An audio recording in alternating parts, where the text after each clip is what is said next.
Welcome to BFC Live, the daily video and podcast series of Business of Cannabis. BFC Live highlights the companies, brands, people, and trends driving the global cannabis sector. Find out all that we do at businessofcannabis.com.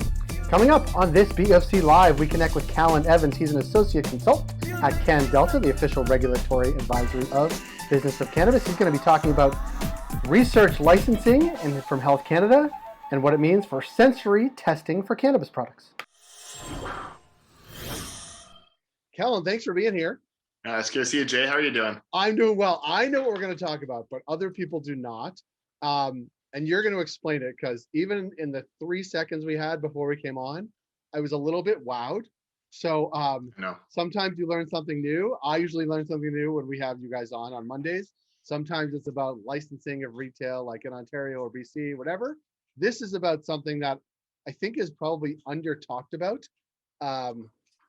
You're going to tell me if I've got this wrong. Like under a research license in cannabis, like sensory testing. That's right. All right, that's all I know. That's what I know so far. Give us a quick. You talk about the license, talk about type of testing, and let's get to it because I'm fascinated. 100%. I still find it surprising that there's LPs out there that they don't test their product before sending it off to retail, right? They go through all the work of it, even the R&D side of making sure the product looks good, but you can't actually test that product under a processing license. And I think that's a huge risk on a brand standpoint when there's so much competition out there to be sending things to retail, for customers to consume without having to really have that full spectrum of testing of understanding if this is something that consumers even want. And even if you look at other industries such as wine, food, I feel like almost any industry, in which a consumer is going to be enjoying that product. There's going to be some sort of sensory testing associated. Even wine has sommeliers and there's people out there that their job is being a professional taste tester. It would be unbelievable as well. So what you're saying is, there are licensed producers. I'm not trying to sound like an idiot. People are going to be like, Jay's an idiot. But there are licensed producers that have the production licenses, have the processing licenses, have all the license they need to grow product, put it in a package and send it to a store. 100%. And many of them don't take a step in between to have people taste it or smoke it or ingest it. And there's, the amount of work that these LPs do is phenomenal. If you're, for example, processing edibles and you go from the very beginning, from dried cannabis all the way to distillate to formulation to testing that, you're testing the uniformity of it. You're making sure it's the proper amount in there. It's going to be safe. It's going to be safe, obviously, for the consumer. And yet they're looking at it and they haven't tested it. Vapes, for example. Could you imagine just having all of this great terpene blend you've made and you can't actually try it out. You won't know until it hits the shelves and all of a sudden you're like, all right, let's see what they say. Yeah. You're not actually allowed to do that under without this research license, right? Okay. We got that clear. Okay. And all of a sudden this research license becomes, I think, a big deal, and it allows for so much more flexibility. And I think especially as we're slipping away again from that THC bound thinking, which is, I think, very exciting. I know we've talked about last time about craft, and how consumers are really pushing and thinking, well, what's the freshest cannabis out there, or how does it smoke, for example. But for a pre-roll, you can't really do a burn test and really check that product out without a research license. I feel like our key word today is going to be research license. I think it's going to happen in every sentence, but without a research license. Even topicals, you can't try the cream on, but with a research license, there's opportunity to. And I think even more important with edibles, where there is a cap in the THC. So you're looking at these unique products, and the only the expectation for an edible is that it has to be a food or food additive. So there's so much to play with here to get away from that milk chocolate or the standard flavored gummy. There's going to be so much fun in these unique flavor profiles coming out. But again, without a research license, it's going to be difficult to really understand that this is something that you want to represent as a brand. So so it's like this gap that I mean, I guess there are licensed producers that don't have it. So there's obviously this gap in between production, packaging, all that, and consumers where something's not being necessarily. I mean, some people have it. Obviously, we've talked to some folks that have. And And huge advantage to have it. 100%. and is it research? You would think how many times you said research license that it is some like mystery about how to get it or that it's challenging or expensive, but is it? Well, I think what's happening in the industry is a lot of people hear research license and they kind of compare it to almost what a clinical trial is. But I think there's a lot of differences. And I just want to make sure that also people at home understand. So with a research license, you can do a research license for cultivation, or you can do a research license for optimizing your equipment. What we're really talking about here is a research language license. I had it 10 out of 11 times I had it right. That it's something that is with a century studies. So essentially you're applying for a license and saying that you're going to have human participants, right? It's called a century study, organoleptic, palatability study. So it's all that sort of feel. Now, compared to a clinical trial, it has very similar principles, right? So just not nearly as rigorous. So you're looking at demonstrating this research license that you're really putting the well-being of each participant up front. You're making sure that there's ethics involved, and making sure that there's proper safety with the human participants, and that they clearly understand what they're consuming, what their risks are, and stuff like that. The difference between this and a clinical trial, do you know? I mean, clinical trial, I know it's like they're like double blind. Like the It's intense. administrator doesn't know what they're giving, and the participant doesn't know what they're getting. That's why it's double blind. Am I even close? I mean, that's one example, right? If you're doing a double blind test, but essentially, overall, the whole point of a clinical trial is to understand the pharmacological effects, or for example, identifying the adverse effects. So obviously, with vaccines, they would have gone through a lot of different phases of clinical trials. You're looking at how it's being metabolized. So a good example, say with cannabis, is going to be, well, let's test the euphoric feeling. So let's find out how it feels, and let's see if it does anything to the brain. Let's see how long it lasts. Let's test the difference between, say, an edible and that bioavailability, and see how long that's going to last and that feeling. We can't say that with a sensory study. You have to stay away from that. Right. What you're doing is, how does it taste? How does it smell? If the consumer is looking at it and they're opening it up, is that is it a pleasant experience? Is this something that they enjoy opening? Would they buy it again? All the things that you'd think that you would test before selling it, right? The texture. I mean, you can name everything, but essentially, if you were to, if you were to anyone, if you were with friends and you had some cannabis, and you're like really talking to them about the cannabis, and taking away the feeling high, which I think a lot of us no longer really consider now that we're a lot more into this industry. It's like, well, how does it burn? How does it taste? There's a lot of really cool kind of things on that side. And as I mentioned, it's not nearly as rigorous as a clinical trial, but there's still sort of those principles are around it, right? And Health Canada wants to know that you adhere to all those things, the ethics, the cleanliness, the ethics, all the things that they care about, right? What they really want to understand, and they want to see, is they want to see how you're going to pre-screen volunteers, for example. So looking at their even past medical conditions, making sure that essentially any volunteer that's coming in is fully consented, can understand, is obviously 19 plus, and all of those kind of aspects. And this doesn't just have to be your employees. So you can be pre-screening for any volunteer, which is very cool, because that can give you a really great database of information to pull from. They want to look at sensory administration. So how are you going to take this cannabis? And obviously it has to be a cannabis research product. So it has to be one that would be a cannabis product. So it would have been tested by QAP, for example, and released. And how are they going to take this and move it from storage off to the research area for testing, and how are they going to keep that separate from the other cannabis as well? Because obviously, once you move that into the research side, you're not selling it. It's got to demonstrating that separation. And then I think one of the big aspects, which takes some thinking, is how are you going to monitor that participant afterwards, right? So after they've consumed cannabis, obviously they are going to be intoxicated to some extent.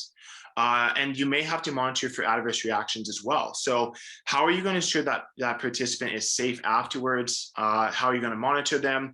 How are they going to get home, for example? These are all sort of the aspects, the thinking that Health Canada is looking for, which again is very similar to a clinical trial, but it's a lot more on your end. So if with a clinical trial, for example, your protocol would have to go under the scrutiny of a ethics board, which I can't even imagine, the depth of what they're looking for, versus when it comes to you have the autonomy to really dig deep and build your own sort of ethical framework. So I think it's a great opportunity for people. Can I ask a question? Because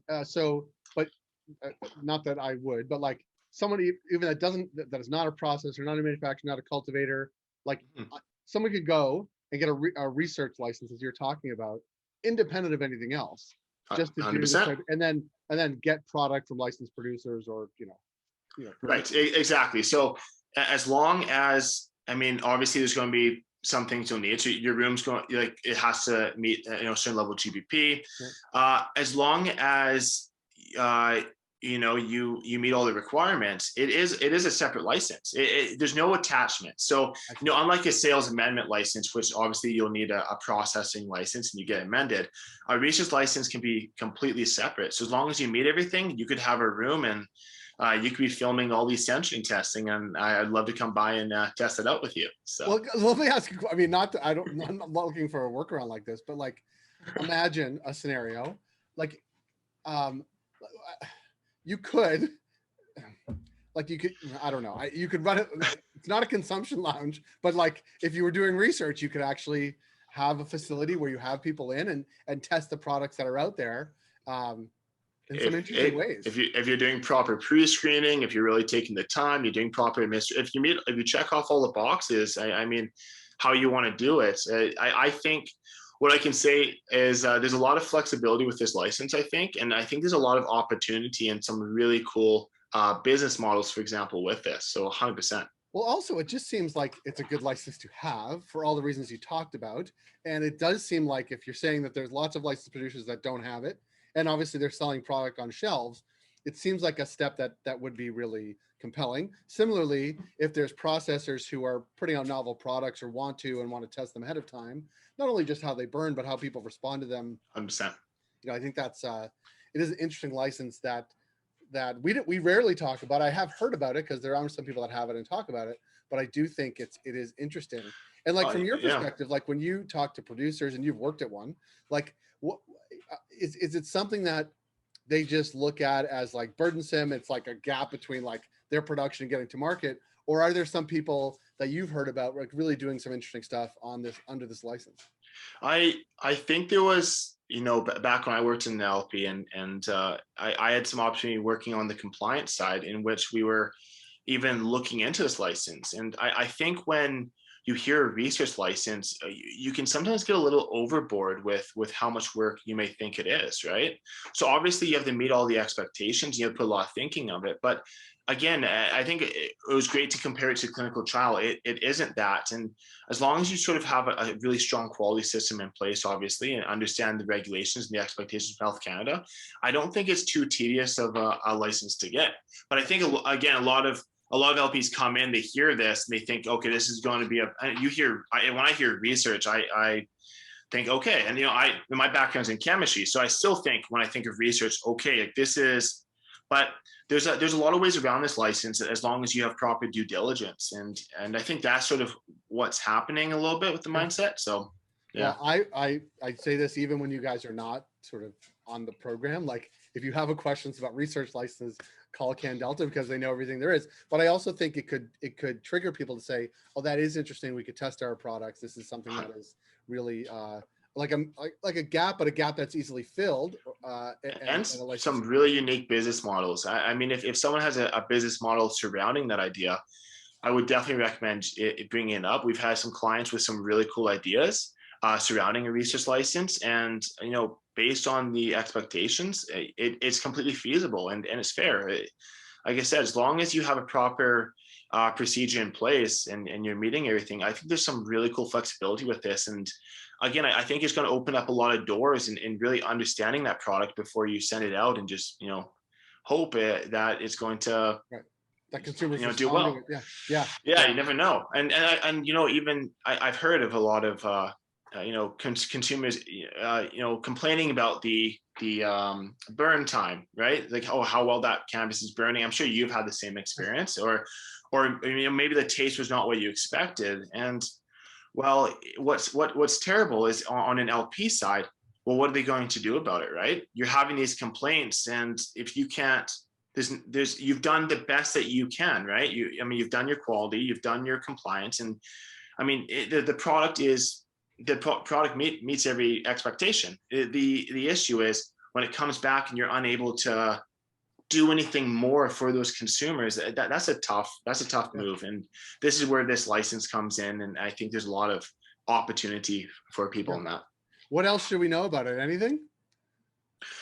What else should we know about it? I mean, get one. We'll get one, but just the flexibility of it.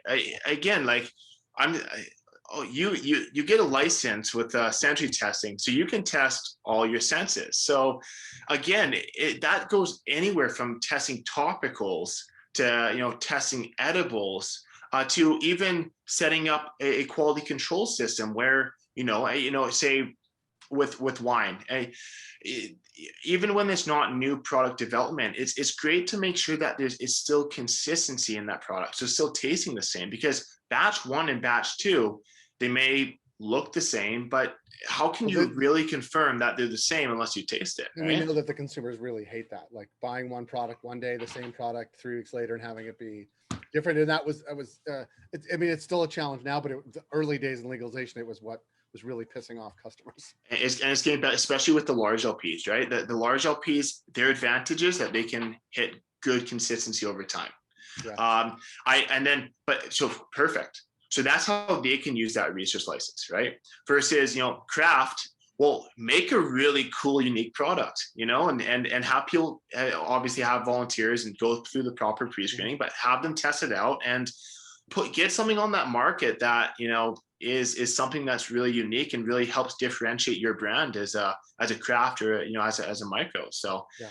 I just see the options are unlimited. And like I said, we've had a lot of cool, clients come and talk about, their business ideas, and, a lot of it can work with this. So what do we know about the research license? It's ever growing. That's what we know about it. But the sensory setting, I'm really intrigued, and I appreciate the time today, because I think 100%. I've learned a lot. I can only assume that others will have well. And if people do have questions, we're going to put your email on there so they can contact you directly, and the phone number of CanDelta. But thank you for your time today. We look forward to connecting with you down the road. As always, thank you so much. I feel a lot smarter. All right. Thanks, Callan. Yeah, thank you too. Is Callan Evans of CanDelta talking about research licensing from Health Canada for sensory testing. If you like this podcast, please rate and review us wherever you heard the show. It helps support the work we do. We're able to do what we do because of our ongoing partners, including Alterna Savings, Cannabis at Work, Cannabis Benchmarks, CanDelta, Gallagher, Headset, and Torque & Main. Find out all that we do at businessofcannabis.com.